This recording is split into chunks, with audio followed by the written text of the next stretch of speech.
Olá, seja bem-vindo a mais um vídeo aqui no canal Estranha História. Meu nome é Henrique Caldeiro, eu sou historiador, e nesse vídeo eu vou falar um pouco sobre a Fênix, de onde vem essa história da Fênix, como que essa história se modificou e como que ela foi eventualmente absorvida pela tradição cristã.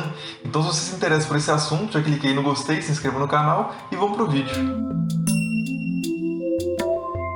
A fênix é um animal que ele é muito famoso para nós por causa da cultura, meio que a cultura pop, assim, né? A gente vê muito em filme, mas as histórias que a gente tem sobre a fênix, elas variam muito. Então, geralmente, essa imagem, por exemplo, que eu tinha da fênix, era de que a fênix era um pássaro que, quando estava morrendo, pegava fogo, ou virava cinza de alguma forma, ou virava cinza depois de pegar fogo, e aí ressurgia flamejante das cinzas e tal, né? Essa é a imagem que eu acho que a maioria das pessoas tem da fênix. Mas, segundo as fontes mais antigas sobre a fênix, a história é um pouco diferente. Então, o primeiro relato que nós temos sobre a fênix é do autor Heródoto, que é um grego, que escreveu no século V a.C., inclusive é chamado de pai da história, né? Que ele escreveu um livro chamado Histórias, que é um termo que em grego significa investigação. Então ele saía, ele viajava investigando, conversando com as pessoas e anotando e produzindo narrativas dali sobre outros povos e os próprios gregos, né? A memória do povo e tal. Então Heródoto traz nas suas histórias a história da fênix que ele ouviu contada por pessoas ali da região entre Arábia e Egito. E ele diz o seguinte no seu livro Histórias, né? Então esse é um dos primeiros relatos,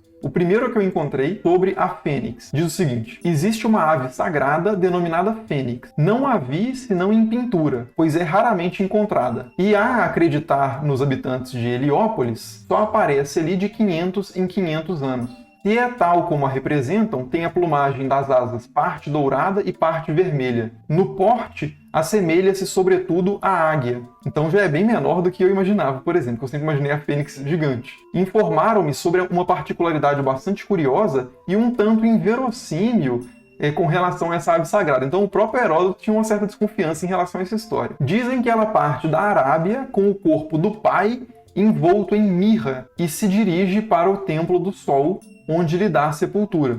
Eis como procede. Então, eis o que a fênix faz. Faz com mirra uma massa em forma de ovo, de um peso que seja possível de suportar, erguendo-a primeiro para verificar se não está demasiadamente pesado para suas forças. Então, ela faz um pacote ali em forma de ovo, cheia de aromas, né? Verifica se consegue carregar. Se consegue carregar, então ela faz o seguinte. Em seguida, abre uma cavidade nesse ovo, ali colocando o corpo do pai. Isso feito, ela tapa ainda com mirra, de maneira a perfazer o peso primitivo. Então, a recuperar o peso, né? A colocar o peso conforme estava antes, quando ela calculou o peso para saber se conseguiria carregar. Concluída a tarefa, toma o ovo, que agora com o pai dentro, e leva-o ao Egito, indo depositá-lo no Templo do Sol, em Heliópolis. Então, essa é a história da fênix segundo Heródoto. Então, existem dois animais, né? Pelo menos. Você tem uma fênix adulta e uma fênix mais jovem. A fênix adulta morre.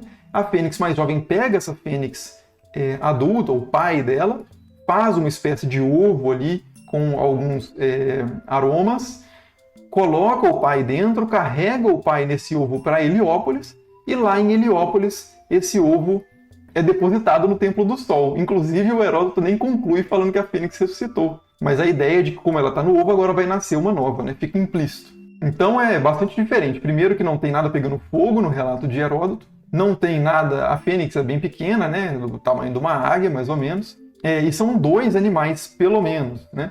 Então, a fênix adulta e a fênix jovem. No século I, Clemente de Roma, que é um autor cristão, vai utilizar a imagem da fênix para falar sobre a ressurreição. Então ele pega a história conforme ele ouviu, provavelmente a partir da história que Heródoto contou, e diz o seguinte, escreve o seguinte, numa carta à comunidade cristã de Corinto, né, na Grécia. Ele diz o seguinte: vejamos o estranho sinal que se verifica nas regiões do Oriente, isto é, nas regiões da Arábia. Aí existe um pássaro ao qual dão o nome fênix. Ele é único na sua espécie e vive 500 anos. Então a primeira divergência aí, né? Ele é único na sua espécie e vive 500 anos. Quando está para morrer, faz para si o ninho com incenso, mirra e outras plantas aromáticas, no qual, chegada a hora, entra e aí morre. Da carne em putrefação nasce um verme que, nutrindo-se com os humores do animal morto, cria asas.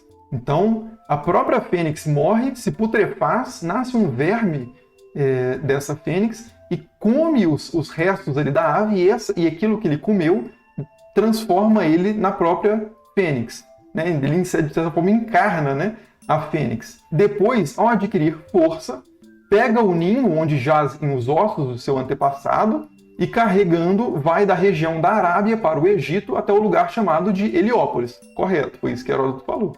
De dia, aos olhos de todos, voando até o altar do sol, depõe aí o ninho e a seguir retorna para o lugar de onde veio. Os sacerdotes consultam os anais, né, consultam os seus documentos e constatam que ele chegou ao se completarem exatos 500 anos. Então ela vive 500 anos, morre, mas depois esse verme que sai dela é a nova fênix. Você tem sempre um indivíduo apenas. E aí Clemente, dito isso, conclui da seguinte forma. E aí a gente já tem uma cristianização dessa história que Heródoto traz, né? Que é um grego que viveu antes de Cristo, portanto não havia cristianizado essa história. Então Clemente, já é um autor cristão, a cristianiza e moraliza dizendo o seguinte: portanto, será que vamos julgar grande coisa e extraordinária que o Criador do Universo ressuscite aqueles que o serviram santamente na confiança da fé sincera, se mediante um mero pássaro ele nos mostra a grandeza do que anunciou? Ou seja, se o Criador, se Deus, deu a um pássaro o poder da ressurreição, né? Se ele mostra a sua grandeza a partir de um mero pássaro, por que não acreditar que ele poderia fazer o mesmo com um homem, Jesus? Então, a argumentação de Clemente, para tornar mais crível para aqueles que não criam na ressurreição esse fenômeno, né, de passar da morte para a vida, é trazer esse exemplo natural, que é a fênix. Não é um exemplo fantástico, é um exemplo natural. A fênix, na perspectiva de Clemente e na perspectiva de Heródoto, é como um camundongo ou um leão, né? É um animal, não é um animal fantástico, é um animal, né? Então, se um mero animal nos mostra isso, então por que não Jesus poderia mostrar também, né? Por que a glória de Deus que se manifesta numa ave não poderia se manifestar num homem? E aí, esse texto de Clemente e o texto de Heródoto, no século III, vão entrar num texto chamado Fisiólogo, que é basicamente o texto principal para todos os bestiários, a principal fonte dos bestiários, provavelmente escrito no século III depois de Cristo, no Egito, não sabe exatamente onde, talvez em Alexandria, mas aí o Fisiólogo vai dizer o seguinte, e é o último texto sobre a fênix que eu leio, prometo, depois eu vou mostrar umas imagens do bestiário sobre a fênix. Então o Fisiólogo ele diz o seguinte: o Salvador disse no Evangelho, então Jesus disse no Evangelho, tenho o poder de dar a minha vida e tenho o poder de retomá-la. E os judeus se irritaram com as suas palavras.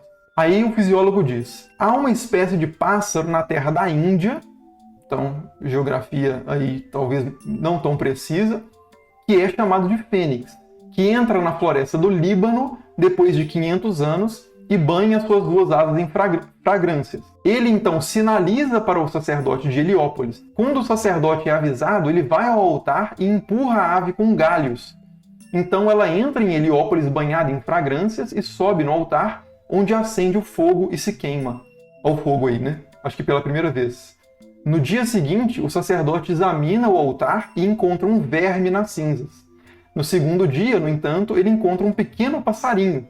No terceiro dia, e não é coincidência ser o terceiro dia, ele encontra uma enorme águia que alça voo, cumprimenta o sacerdote e parte para sua antiga morada. E aí o Fisiólogo diz, se esta espécie de pássaro tem o poder de se matar de maneira a se erguer, quão tolos são aqueles homens que se zangam com as palavras do Salvador, que disse, eu tenho o poder de dar a minha vida e tenho o poder de retomá-la. A fênix representa a pessoa do Salvador, pois descendo dos céus, deixou suas duas asas cheias de bons odores, ou seja, a sua pregação, as suas melhores palavras, para que nós, ofertando o trabalho de nossas mãos, possamos devolver o agradável odor espiritual para ele em boas obras. Então você vê essa continuidade que tem, claro, transformações ao longo do percurso, né? Adaptações, mas sem rupturas absolutas, que vai então de um texto de Heródoto, um texto não cristão do século V a.C., e entra, a partir do Fisiólogo, na tradição cristã medieval. Deixa eu mostrar aqui um pouco a fênix nos bestiários. Então, essa é uma fênix, por exemplo. Não é uma fênix assim tão imponente, né? Mas ainda assim, uma fênix na sua pira funerária, né? Queimando ali na sua morte, que levaria à sua ressurreição. Aqui nós temos outra fênix aqui também queimando, né? E nos bestiários sempre a fênix vai estar associada ao fogo, porque no Fisiólogo, que é esse texto do qual os bestiários partem bastante, trazem essa imagem do fogo, né?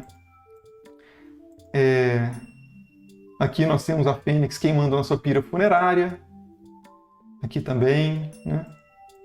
Vai ser basicamente em todos os... Aqui a fênix, uma cena diferente, a fênix preparando a sua pira funerária, que também tem um simbolismo de que é que Jesus carregou a própria cruz, por isso a fênix carrega também a madeira, né? Os gravetos para a sua morte. Então vários bestiários partem desses símbolos, né? Para afirmar várias questões teológicas. Então a fênix, mais uma vez aqui, agora no fogo, novamente. Né? E a fênix, mais uma vez, aqui no fogo, com o sol, inclusive, aqui acima, né? Representando talvez Heliópolis, né? A cidade do sol no Egito. Então pergunta-se, né? A fênix faz parte da tradição cristã? Faz. Né? Deveria fazer? Aí é uma pergunta teológica. Alguns vão falar que não, outros vão falar que sim. Acho que todo mundo falaria que não, na verdade, hoje em dia. Mas na Idade Média, não, as pessoas falariam que sim. Então, a fênix participa da tradição cristã. Pensando historicamente, a fênix é um animal da tradição cristã?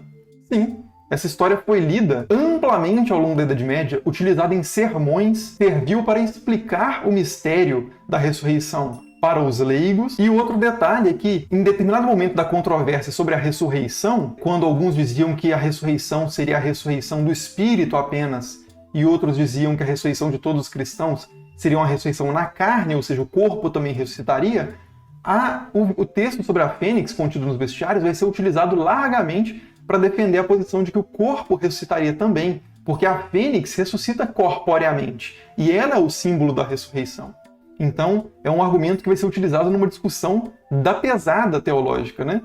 Hoje em dia, quando se recita o credo numa igreja católica, por exemplo, se diz: creio na ressurreição da carne, ou seja, creio que os corpos ressuscitarão no fim dos tempos. Né? Isso é o resultado de uma discussão teológica muito violenta, no qual a fênix participou, acredite se quiser.